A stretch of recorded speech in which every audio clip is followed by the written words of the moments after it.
Wilson earlier, so let's go on to that. I don't have the exact news in front of me, but apparently his camp has already expressed frustration with Seattle, which I'm surprised that it's taken so long.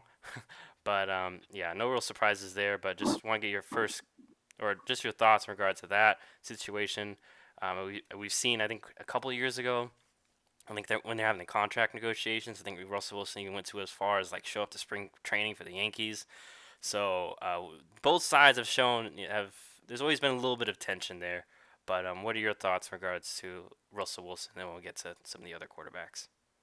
Uh, I thought it was just the perfect timing because I think Russell Wilson watched that Super Bowl and he saw Patrick Mahomes running for his life, and then he sees what the media says, where they're saying this is not on Patrick Mahomes. All right, his receivers were dropping it, his offensive line couldn't protect him.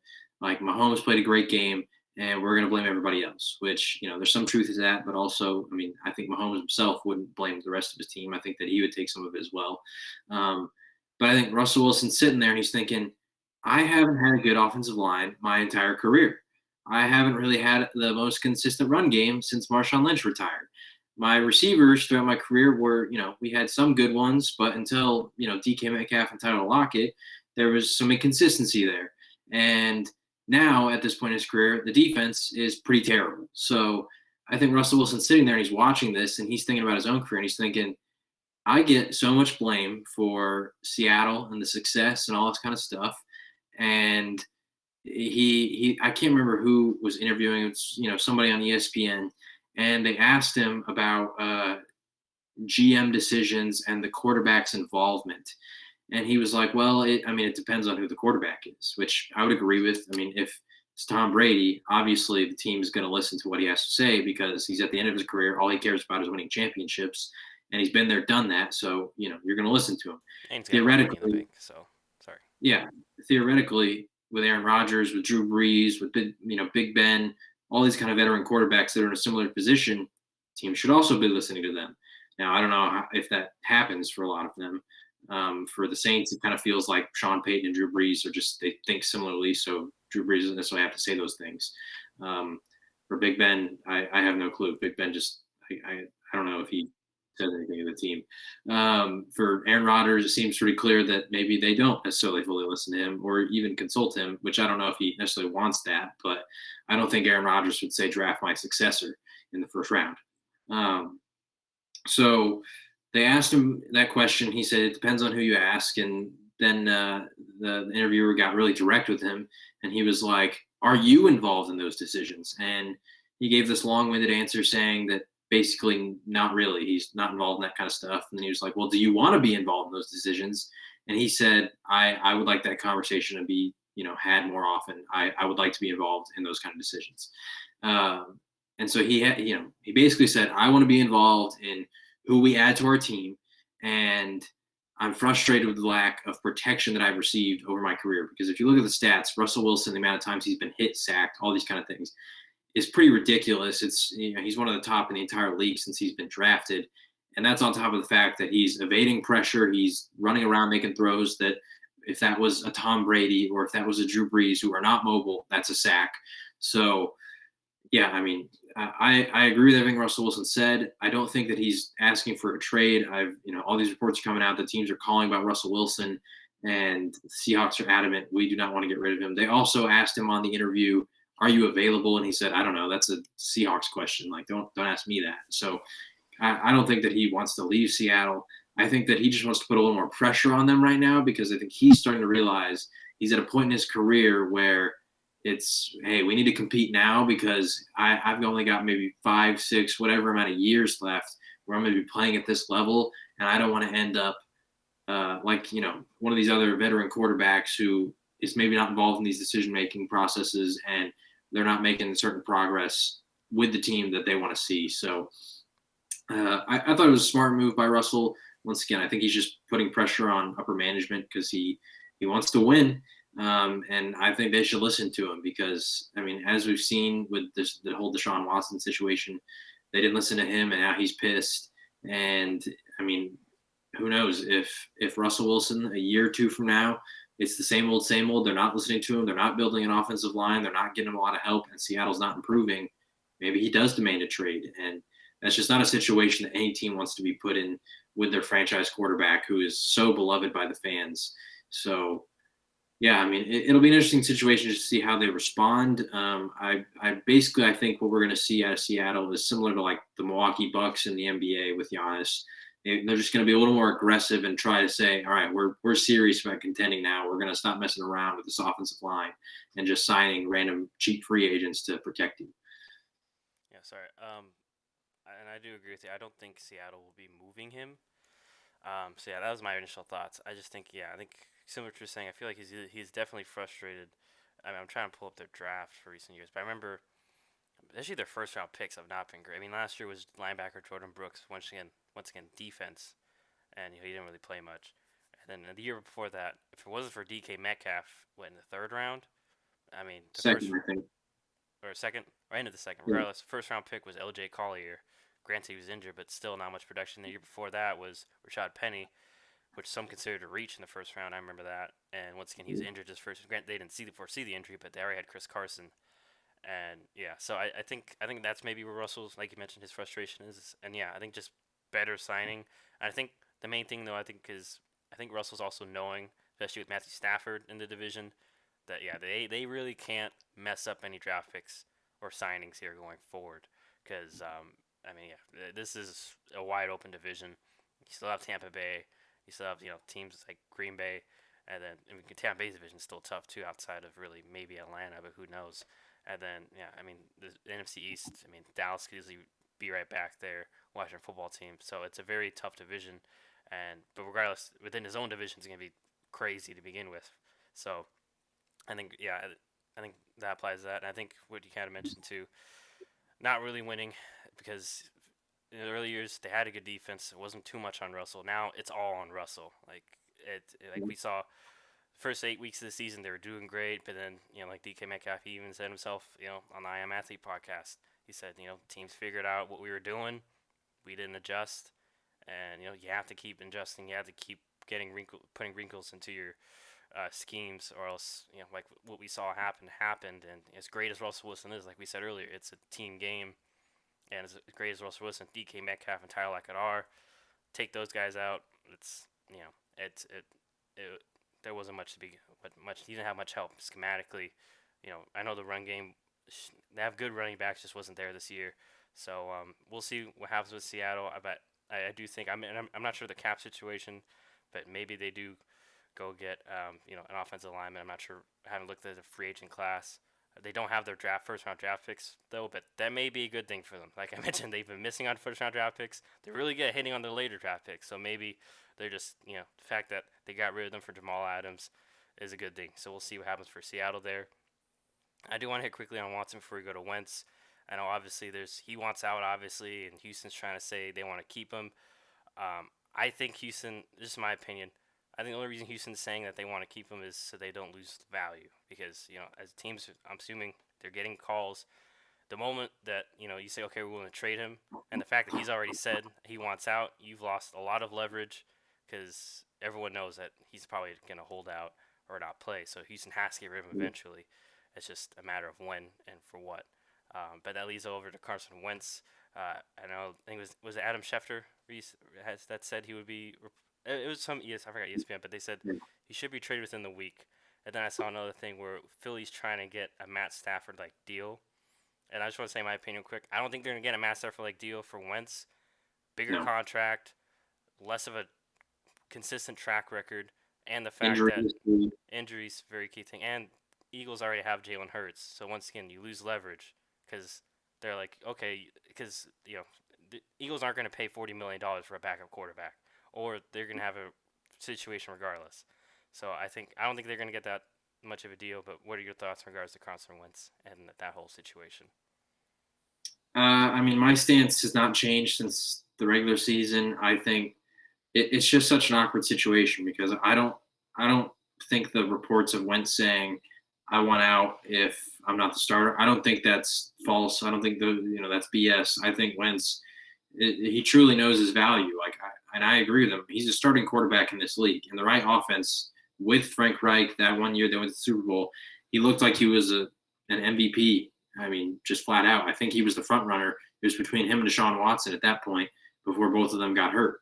So I think that he knows that he has the talent if he has the team around him, if he has the right scheme, the right offensive mind that is calling the plays and building the offense around who he is as a player. So I for him and his sake, I would leave just because it's just an awkward situation where once you draft a quarterback in the first or second round, I mean, what are the odds that a team is going to move on unless you get a Kyler Murray kind of situation to where you drafted a guy the year before, but now you have the top pick, and it's just so obvious this guy's going to be better. So oftentimes you're going to side with the younger player, and that's Jalen Hurts, who showed a lot of promise. I mean, they beat a really good Saints team, and his ability to run, I think, just it fit better within the offense because the offensive line had issues. The wide receiver room was not that great. So just the fact that he can use his legs to create extra plays, it just adds another wrinkle to the offense. And so, yeah, I mean, just I think for both parties it makes sense. Number one, for the Eagles, you get draft capital. You're a team that did not win your division, did not make the playoffs, and just was pretty pitiful all year. I mean, they finished last in the NFC East, which was a bad division. And so there's clearly a lot of issues. A lot of the guys who were the studs of that Super Bowl, like a Fletcher Cox, they're getting older. And so I think it's time for them to start looking towards the future, try to build now while you still have those pieces there, as opposed to replace them once they're gone.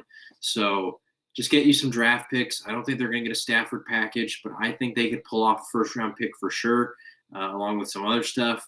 I heard today that the Indianapolis Colts offer 2 seconds. I don't know if that's a legit source or whatever, but I saw it online somewhere, and I mean that's not the worst offer. I think 2 seconds is still solid value for Carson Wentz, who once again injury history, really big contract. You have Jalen Hurts, all these kind of factors decreases value. So yeah, I mean I don't see why they wouldn't trade him. If I'm Philly, I would try to hold on until pretty much the day before or the day of the draft, because at that point you can try to drive the price up a little bit. A team maybe there start to be rumors of this team's going to take this quarterback and this team's going to get this guy and this trade up's going to happen, and things just become a little more clear on who's taking what quarterback and all that kind of stuff. And so another team might become more desperate because of the rumors that are circulating and the quarterback situation. Maybe other guys have been dealt, like Deshaun Watson, like a Sam Darnold or a Jimmy G or whoever else is on the trade market. So, yeah, I mean, if I'm Philly, I would hold out. If you can get a first round pick and some more, take that deal, because I don't think you're getting a Matt Stafford kind of an offer. Because Stafford, just more consistency, more stability. I think he's a better arm talent, just in the amount of power he has, along with some of the crazy throws he can make. Although that's nothing against Wentz, because I think Wentz is still a really talented player. But yeah, once again, both parties should split up. I think that this should be mutual, because Jalen Hurts, he looked like he can beat the guy. Like, why not give him a shot with your new coach, your new young quarterback? If it doesn't work out, well, I mean, your team, even if you kept Wentz, is entering towards a rebuild stage soon, like I said, with guys like Fletcher Cox and the old guard, Jason Peters, Zach Ertz. A lot of these guys are going to be gone within 2-3 years. Yeah, I think we talked about before. This is an aging team. Timeline's ticking, so they should hit that. And I think another thing to add in regards to getting rid of Wentz. Yes, I mean, yeah, he's already said he's wanted out, and I think he does need to get out, just because also, even if for some reason they do mean the fact that they want to keep him as a starter or whatever, the moment he makes any mistake, it's going to be calling for Jalen Hurts. And I don't care Yep. what quarterback, what person you are, no one wants to be under that situation, because sometimes it's not your fault, but the fans, especially normal fans, they're going to blame him. They're going to scream for Hurts, and Yep. then you're back to where you really were to begin with. And also, just once again, how are they going to split up first team reps? You're going to be just all that sort of stuff. Yeah, I do think he needs to go. Like we mentioned before, Indy's a great spot. I think 2 seconds. I guess if it's, I don't think they're gonna get more than one first. I really don't Yeah. think. If they get a first, they should thank their stars and get a first, just because it's just not the same situation as Stafford. Like you mentioned, a lot more variables, a lot more chance that this could burn and fail for the side that gets Wentz. But yeah, I think I'm interested to see what happens. But yeah, I like you, and I think many others agree. Both sides need to go. It's just unfortunate that the situation is soured, but that's what's happened. But yeah, like I said, simpler with the Watson deal. Even though Philly's saying that they're not committed to trading him, they're gonna trade him. They don't want to lose their value there. But yeah, this will be interesting quarterback. This will be interesting off season, especially once again I don't really know what's going on with the cap. A lot of good free agents. I wouldn't be surprised if we see a lot of. I'm not sure if what's gonna be the move is gonna be 1 year deals so that some of these free agents like Will Fuller, and also sorry, and also just in the Eagles too. Quick mention. I think they should also just trade guys like Alshon Jeffrey. I know Zach Ertz is probably on the move out, so yeah, I think Eagles you gotta lean into the rebuild. You can't do this half measure rebuild like the Lions did a few years ago when they let Sue walk, and then I think a few years later they traded Slay and traded Diggs, and then they're back to square one now, like a year or two later. If you're gonna do a rebuild, commit to the rebuild. As much as you may love those veterans, as much as they mean to the city, if if they need to be moved, just move them now before this crashes and burns, and then you lose your job, and then some other coach gets the chance at rebuilding. But yeah, it'd be interesting quarterbacks. And it's because, yeah, I mean, who knows who can go where? A lot of good quarterbacks. I think that's another thing on the Russell Wilson thing too. I think maybe just, I think he knows a lot of good quarterbacks coming in. He doesn't have very long, 4 or 5 years. So I think he knows 4 or 5 years, especially if he had a bad injury or two. He may not have a job. We saw guys like Michael Vick didn't last very long because it was all relying on his athletic ability and what he can do. And at some point, that's going to go. Unlike guys like you mentioned, Brady, Breeze, pocket guys, which I think Russell Wilson's going to adapt to that, but he needs to actually play and have opportunities to just be a pocket quarterback or minimize that. So, any other quarterbacks or anything else? I mean, it's just going to be interesting to see because I think, as opposed to some of the previous off seasons, it felt like, man, a lot of these teams are pretty set at quarterback. Like last off season specifically, it felt like most teams kind of had their guy. Um, and now this off season, all of a sudden, tons of stuff is changing. I mean, we could see 6 or 7 quarterbacks potentially being moved. I mean, there's not tons of rumors, but guys like Jimmy Garoppolo or Sam Darnold, they're still in the mix of potentially being traded. Matt Ryan, or just a lot of other guys Derek that, Carr. yeah, Derek Carr, Teddy Bridgewater, like teams that could go get a young guy in the draft. If they get a certain guy that they're really confident in, maybe they move on, or they could be active in the trade market because obviously Deshaun Watson, I think everyone feels probably going to get traded. Carson Wentz is another option that's probably going to get traded. So there's just a lot of quarterbacks that could be moving. And even outside of that, even for my Cowboys, as much as I would hate to say it, Dak Prescott is still not signed to a contract. They want to franchise tag him, but the only other quarterback I think in history to be franchise tagged twice is Kirk Cousins, and we saw how that ended up. He ended up leaving. It soured the relationship, and yeah, I don't want that to happen to Dak because I think that he deserves the money because of the leadership and everything that he's done for the organization and how they've pretty much disrespected him to this point. The fact that they're not willing to commit to him until I guess now when he gets hurt because of the response that the team gave, but yeah, I mean that's just a list of 8, 9, 10 quarterbacks, potentially even more, depending on what happens with draft stuff that could be on the move, could be going elsewhere. Trubisky's a name that I think it's been reported that he doesn't want to return to Chicago, and they don't want to sign him either. And I think that's a good move for both of them. Interesting to see where he goes. Maybe Nick Foles gets traded. Cam Newton. You mentioned Cam. I know Cam's a free Yeah, agent. Cam Newton. He's a free agent. I think he's still good enough, to be signed to a team and play. So there's just a whole lot of quarterbacks that are going to be out there moving around, and it's going to be interesting to see because a third of the league could have new quarterbacks next year.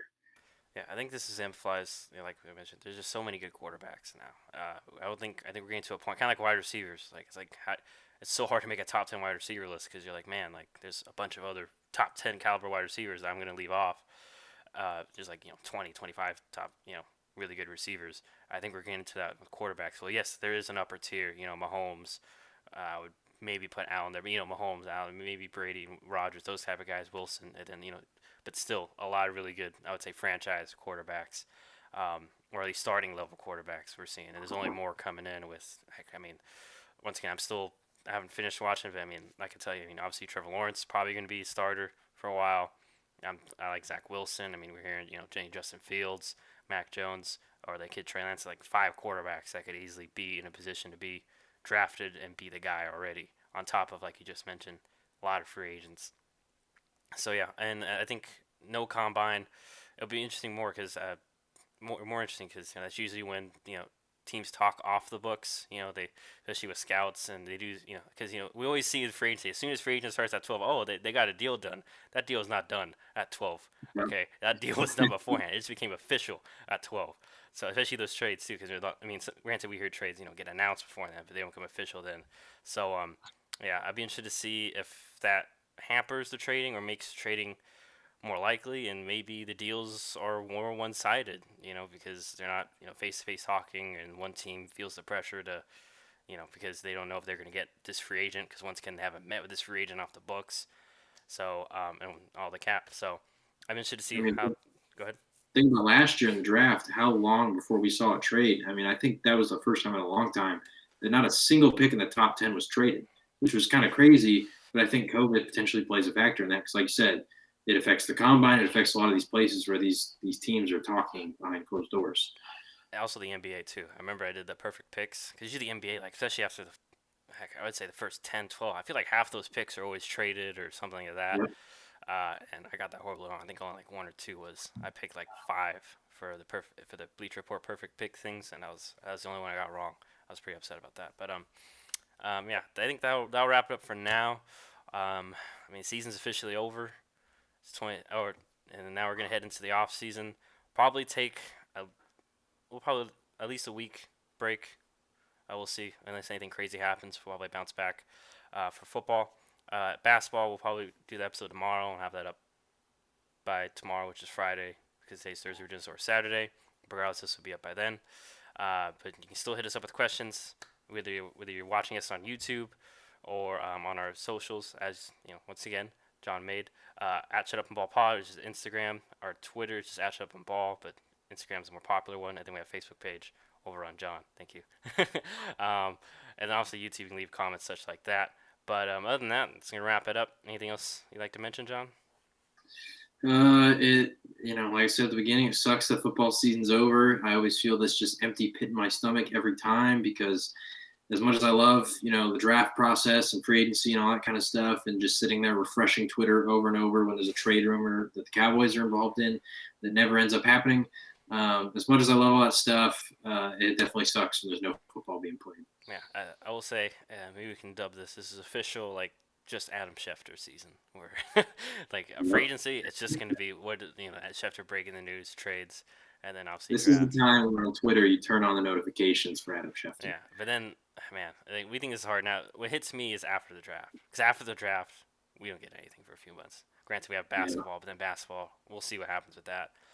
Basketball usually ends in like June, and then we have that weird 2 month period where we're just kind of sitting around waiting. But anyways, see y'all probably hopefully in a week, maybe two, um, unless anything crazy happens. As usual, gonna sign off. I hope everyone has a nice night, has a nice weekend. Hope everyone had a fun, safe Super Bowl, and yeah, we'll see you next time.